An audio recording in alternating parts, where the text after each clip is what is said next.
ہمیں نا 2-3 چیزیں بڑا پریشان کرتی ہیں. بعض لوگ ایسے ہیں جو کسی بڑی برادری میں جس کو وہ بڑا سمجھتے ہیں، باقی تو اللہ کو پتہ ہے نا بڑا کون ہے. کسی بڑے قبیلے میں جس کو دنیا میں بڑا گردانا جاتا ہے، اس میں اگر وہ پیدا ہو گئے نا تو ان کا یہ گمان بن گیا ہے کہ شاید میرا یہ حق تھا، تو چونکہ مجھے اللہ نے پیدا یہاں کیا ہے تو معاذ اللہ میرا حق بنتا ہے میں تکبر کروں. بار بار اپنے لفظوں میں، جملوں میں، اپنے رویوں میں اس بات کا وہ اظہار کرتے ہیں. کچھ لوگوں کو اللہ تعالیٰ دولت دیتا ہے. دولت اگر محنت سے ملتی تو سب سے زیادہ مزدور کے پاس ہوتی، کیونکہ وہ سب سے زیادہ محنت کرتا ہے. یہ تو خدا کے فضل سے ملتی ہے. اب جس کو مل جاتی ہے وہ سمجھتا ہے مجھے ملنی ہی چاہیے تھی، ملنی چاہیے تھی. اب وہ کسی تکبر کا شکار ہو جاتا ہے، حالانکہ مالک بڑا بے پرواہ ہے. صبح کے تخت نشین شام کے مجرم ٹھہرے، ہم نے پل بھر میں نصیبوں کو بدلتے دیکھا. 1 منٹ لگتا ہے، انسان کمزور ہو جاتا ہے. تو لوگ دولت کے زور پر اپنے آپ کو تکبر کا شکار کر لیتے ہیں. اور بعض لوگوں کو اللہ تعالیٰ اپنے فضل سے علم عطا کرتا ہے، اور اس سے مراد صرف دینی علم ہی نہیں.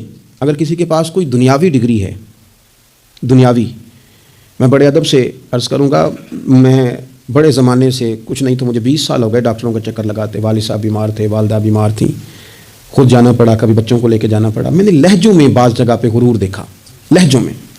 یعنی ڈاکٹر کے 2 میٹھے بول نہ بندے کی طبیعت ٹھیک کر دیتے ہیں، لیکن وہ اس کے لہجے میں، اب چونکہ وہ ڈاکٹر ہے. علم اس کا نام ہے کہ دوسروں کو جاہل سمجھا جائے. علم اس کا نام ہے کہ آپ کو شعور ہی نہ آئے. علم تو آگہی سکھاتا ہے. اگر عالم ہو کر اپنے باپ کا حیا نہیں کرتا تو پھر یہ کورس ہیں، اس نے لفظ سیکھے ہیں ایڑے ترچے، اسے سمجھ نہیں آئی لوگوں سے پیار کیسے کرنا تھا. آپ کی چیزیں آپ کے اندر روشنی پیدا کریں، آپ کا شعور آپ کو تازہ کرے. دیکھیں نا، جتنا پھل زیادہ لگ گیا ٹہنی اتنی جھک گئی.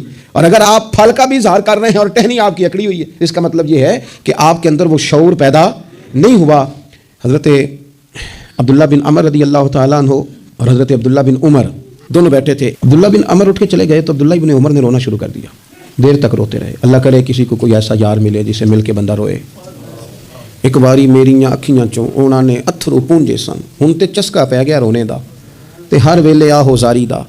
وہ چلے گئے، انہوں نے رونا شروع کر دیا. روتے جا رہے ہیں. بچوں نے کہا کیوں روتے ہو؟ کہنے لگے یار وہ عجیب بات بتا گیا ہے.